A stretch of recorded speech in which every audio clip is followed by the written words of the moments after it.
వామ్మో, ఇద్దరు badminton players అయిండ్రా మా ఇంట్లో.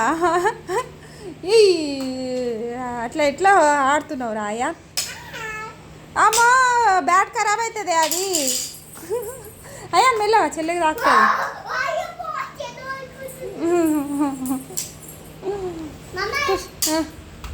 అమ్మో నీ ఫోటో మెల్లగా మెల్లగా మెల్లగా నల్లయ్యా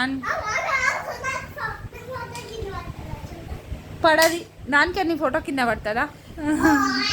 కూర్చో, ఏం ఆడుతున్నావు నువ్వు? అప్పు తప్పు తప్పుతా ఆడుతున్నావా? ఏయ్ కూర్చో, నీ ఫోటో ఎక్కడుంది? దాక్షి ఎక్కడుంది చూపెట్టు. ఎక్కడుంది? అప్పుడు చెల్లె చూపిస్తుంది తెలుసా అయ్యాను. అప్పుడు చెల్లె చూపిస్తుంది ఎక్కడుందో. మెల్ల మెల్ల మెల్ల మెల్ల. ఏయ్ పెద్ద ప్లేయర్ అయిపోయిందిరా బాబు. ఇద్దరు ప్లేయర్స్ అయిపోయినరు.